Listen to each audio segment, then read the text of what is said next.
I just dropped 4 trade value charts over on Flock Fantasy. And in today's video, based on those trade value charts, I'm going to break down 5 players at every position: quarterback, running back, wide receiver, and tight end, that I value higher than the market right now, which is represented by Keep Trade Cut. Ergo, basically 5 players that I am buying at their current value based on the difference between how I value them and how the market values them. Of course, if you want access to these trade value charts so you know exactly what you should be getting for a lot of the players on your dynasty team, exactly what you should be paying for a lot of the players you want to acquire on other people's dynasty teams. Of course, check out flockfantasy.com. Use the promo code FSE for 30% off, plus first priority to dynasty decisions, submissions, and 24 access to myself and to Danny. But enough plugs. Let's get right into the video.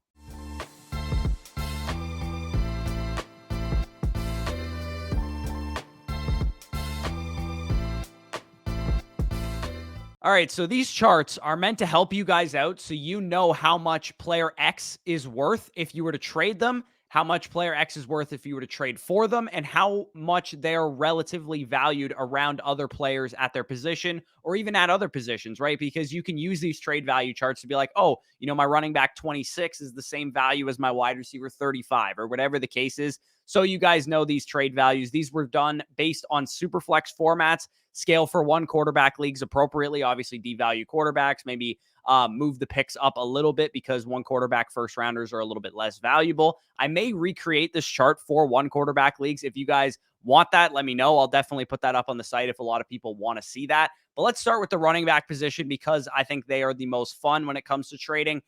The top 3 candidates that I have as my biggest trade values based on how I value them versus the market are these 3 guys on the screen. And the whole trade value chart looks like this. I've just kind of cherry picked my top 3 here: Bijan Robinson, Jonathan Taylor, and Saquon Barkley. Ironically, all 3 of these guys are top 5 running backs in my rankings. The way the market works at running back, I think, is a little bit skewed because I think running backs in general are overvalued by the market, but very few long-term studs exist in dynasty fantasy football that we can perennially predict to be top 5 guys like Bijan Robinson, like Jonathan Taylor, and like Saquon Barkley. So I believe that because there's so few of these guys, it should stand to reason that they are the cornerstone assets, the highly valued assets at the position. Bijan Robinson, who is my first buy at this position, is the only running back I feel comfortable projecting 4 to 6 years of elite RB1 production out of in Dynasty. And because he's the only running back I can project that for, given his age and the fact that he was just drafted, he is the most valuable back in Dynasty for me on the market. And I know some people are going to go to the comments and say, how can you value him as RB1 if he's never taken an NFL snap? Just go look at his Texas tape and tell me that this guy's not going to be a superstar running back. In my opinion, he should be worth 3 random future first-round picks, maybe 2 mid to late ones in 2024, a mid to late 2025 first. He is the premier buy if you're a rebuilding team looking to flip to house money, looking to flip to a contender. And right now, you don't necessarily have to pay that high of a price. You can probably get him in most cases for 2 first-round picks in a second or whatever the case is. So Jonathan Taylor, while not at the same level of longevity of Bijan Robinson because he's 24 years old as opposed to 21 years old, he has one of the best 3-year windows that we can project. And if that's the window that you're playing in Dynasty, especially if you're a contender, he's going to be playing on the final year of his rookie deal this year, probably get franchise tagged, potentially extended. I think he's one of the few running backs that could be extended by his team.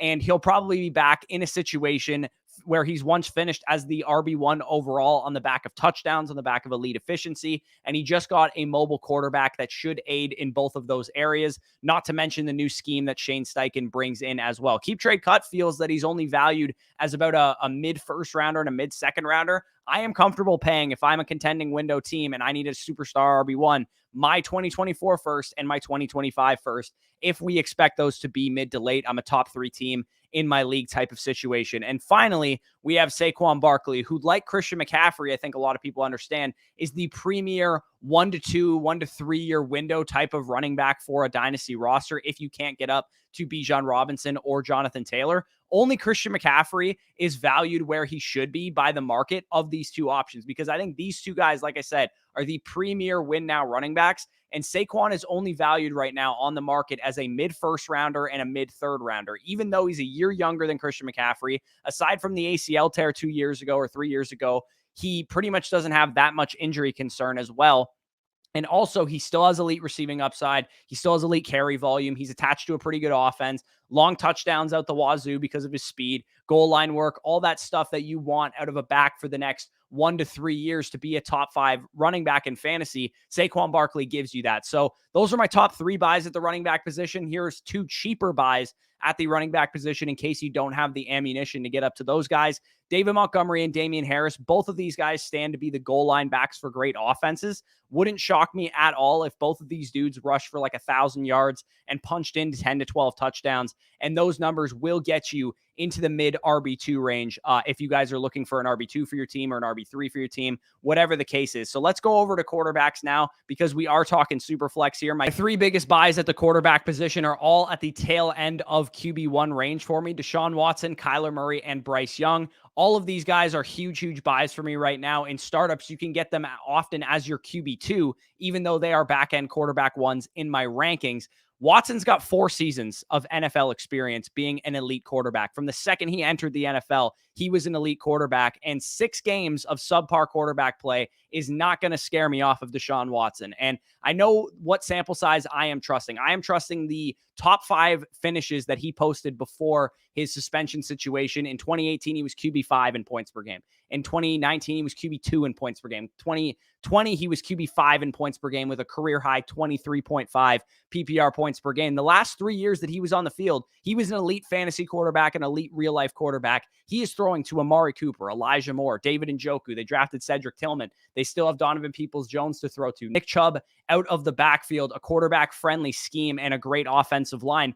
Easily the biggest buy, the best buy at quarterback right now is Deshaun Watson because you will not have to pay the 3 first-rounders that I have him valued as right now on the trade market. You can probably get him for a first and a second or maybe 2 firsts, and I am thinking that is one of the best trades that you can make in Superflex leagues right now. Kyler Murray, also one of the premier rebuilding trade targets that you can go after because we expect him to miss, 6-10 games of next year, and he helps aid your tank if you're trying to tank for Caleb Williams or, lessen your own first-round pick in 2024. There's no better guy to go after than Kyler Murray because we know he's an elite quarterback, and he's not going to score you very many points next year.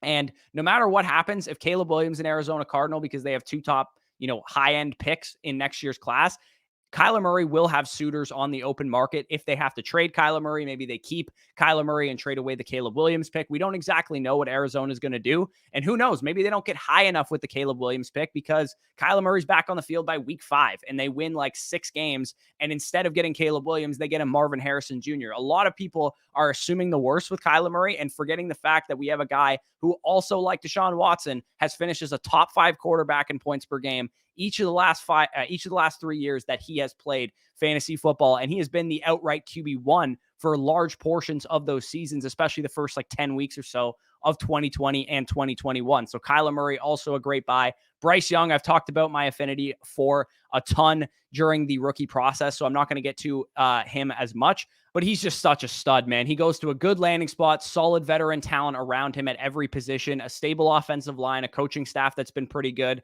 I'm comfortable paying 2 first-round picks for Bryce Young, but I doubt you'd have to pay that much. So he is another cornerstone quarterback that I think is going undervalued. People, if he was 6'3", 200 pounds, he would be considered one of the best quarterback prospects of the last 15 years. And just because of his size, we get a discount on him. So definitely take advantage of that. The other honorable mention quarterbacks, a little bit cheaper down the board if you guys are in need of some rebuilding upside. Sam Howell's a great option. Quarterback 25 right now in our consensus rankings. You can get him for an early second rounder, or at least that's where I have him valued. You might not even have to pay that much. He might be going in your league for a mid to late second rounder. He was a 1,000-yard rusher in college, a guy that can legit run the ball. He has great weapons, Terry McLaurin, Jahan Dotson, all those dudes. Easily one of my favorite sleeper offenses in the NFL with Washington as well. And then Jimmy Garoppolo, if you're looking for a contending piece as opposed to Sam Howell, he has a real chance to be as productive as some of the other more expensive contending quarterbacks like Aaron Rodgers, like Geno Smith, like Jared Goff, like Derek Carr, like Kirk Cousins,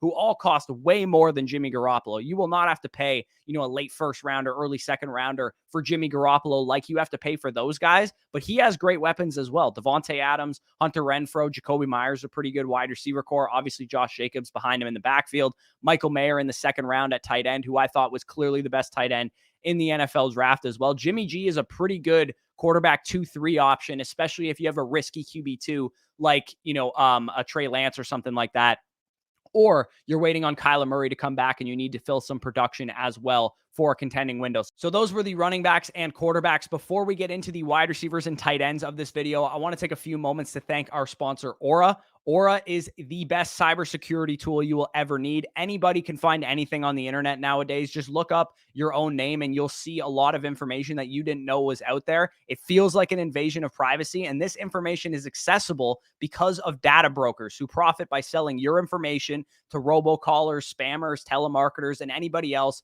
that wants to learn more about you. And Aura is one of the best cybersecurity tools you'll ever need because they identify these data brokers and opt out of this information exposure on your behalf, get you out of these junk mail and telemarketing lists. And right now you can use my link, aura.com/fantasy stock exchange, to get 2 weeks for free and see how many brokers are selling your information. Also linked in the description of this video, or you can scan the QR code that you see on your screen right now. Aura's app doesn't just take care of data brokers and robocallers. It also features a VPN, password manager, real-time credit and identity theft protection, including 24-hour US-based call centers, internet parental controls, and it protects your devices from malware as well. Aura is basically every cybersecurity tool you'd ever need, all inside one app for one low price. It's really easy to set up and it has everything that you need. So you don't need to download a VPN app, a cybersecurity app. It is all in one place. Antivirus, identity theft, transaction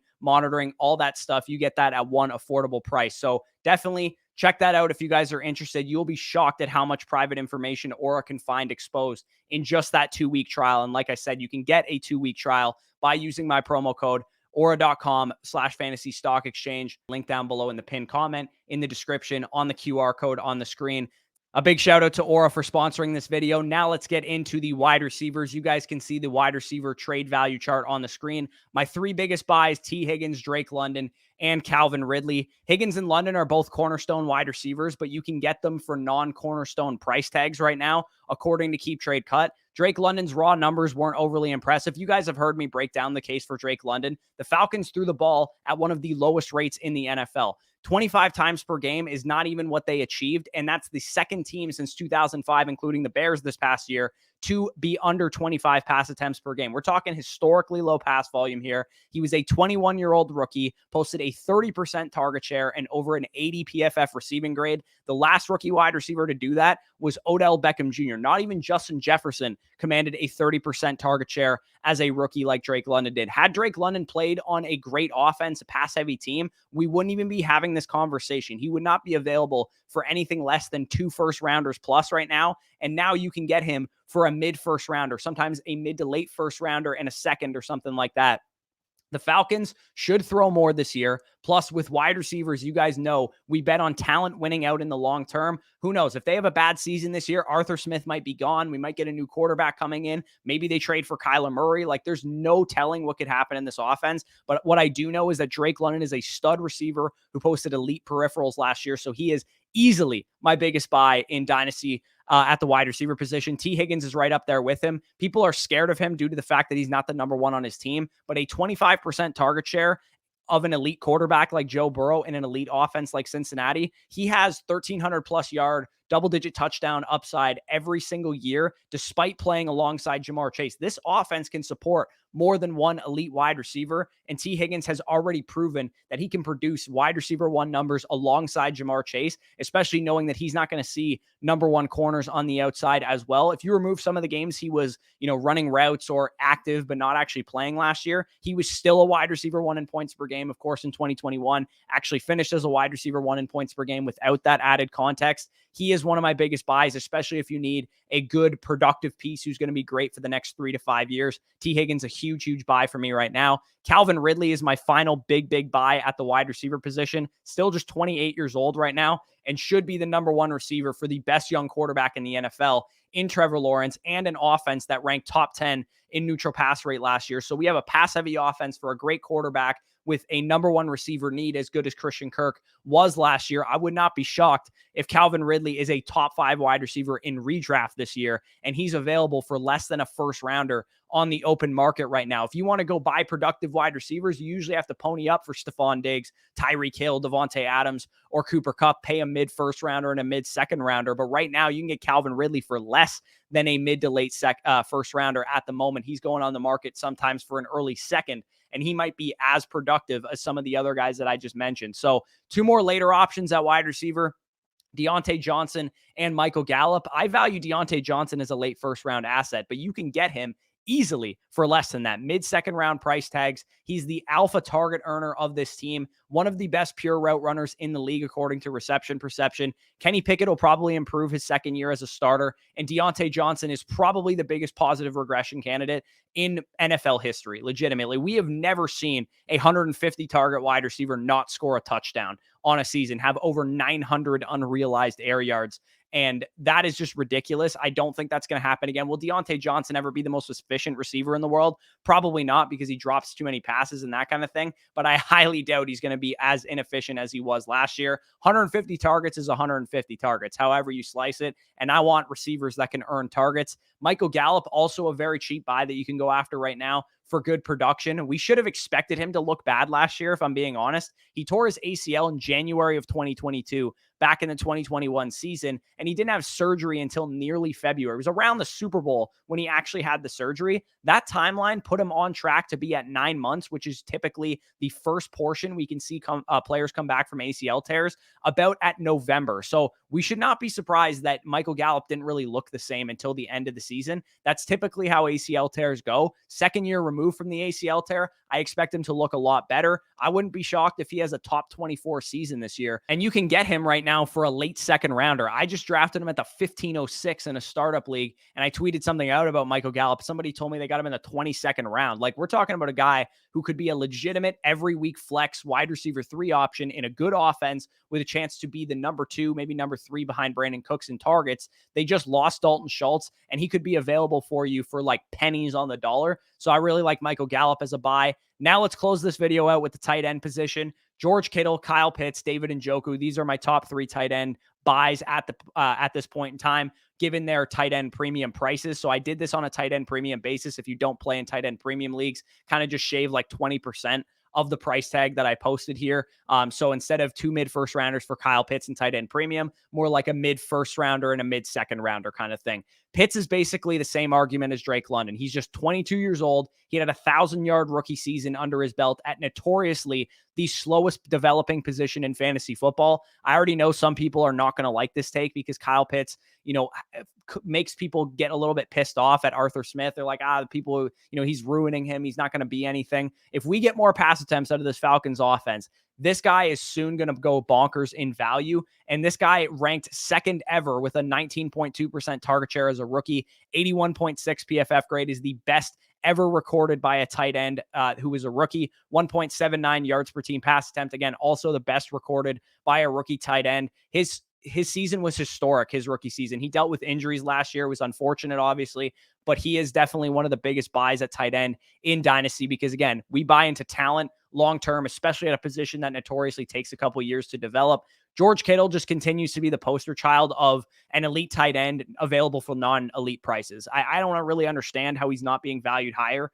In tight end premium formats, he is the premier win now option behind Travis Kelce, of course. And especially if your winning window is like 2 to 3 years, whereas Travis Kelce, 33, 34 years old, probably only projecting 1 year windows for him. And if you can't quite get up to Mark Andrews, I think George Kittle is definitely an elite target share tight end, capable of playing an elite offense and commanding targets alongside other talented players. And we know what kind of spike weeks and league winning type of production he can provide you when he posts like 35-point games. Not a lot of tight ends can do that. George Kittle is one of them, and he still has a lot left in the tank at like 28 years old. So if you can get him for a mid to late first in next year's draft in tight end premium formats, you are going for the win. I think he is a great addition to your team and probably a late first in non-tight end premium formats. David Njoku is my favorite tight end buy, who's not going to cost you probably a first round pick. His value is tied to Deshaun Watson, and they showed some rapport down the stretch last year, and the Browns will likely throw the ball a lot more in this season than they have in recent years, knowing that they have an elite quarterback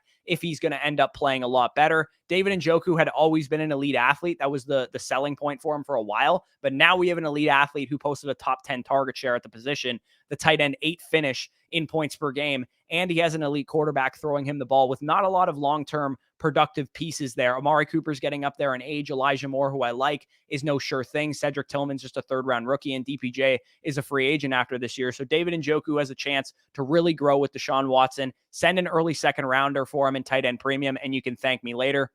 Probably a mid-second rounder in non-tight end premium formats. Now, let's close this video out with the budget buys at the tight end position. Greg Dulcich and Dalton Schultz. Greg Dulcich posted a pretty good rookie season, if I'm being honest, commanding a the 13th highest target share at the position. Routes at a top 5 rate at the position, which is extremely rare for a rookie. Usually we see rookie tight ends struggle to get on the field. They're usually good efficiency projections, like we see with Chigakonkwo in Tennessee, but we don't usually see these guys get on the field right away. Both command good efficiency and great volume right away, which is what Greg Dulcich did. If this offense can get back on track with Sean Payton back in house, maybe he can fix Russell Wilson.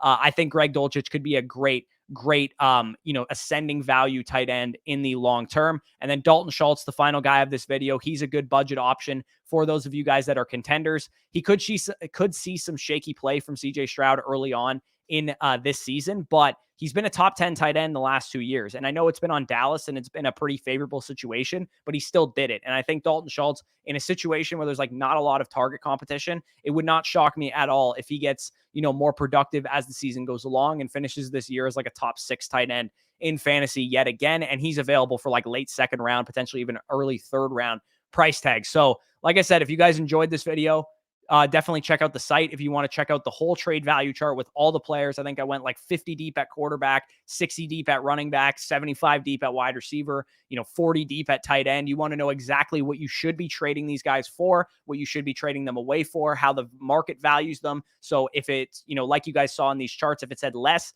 and it was green, it means that I'm higher on them than the market. If it said, same, it means the market is about equal to what I value them at.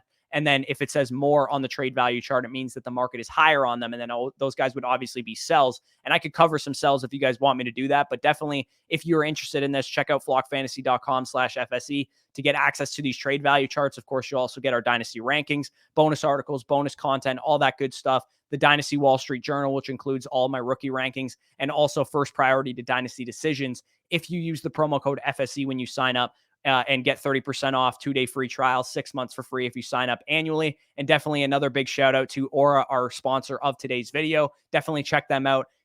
Aura.com/fantasy stock exchange, link down below in the description. In the pinned comment, you can get a 2-week free trial to get basically risk-free access to data broker information and all that good stuff that we want to get out of our cybersecurity. So that being said, peace out, and we'll talk to you soon.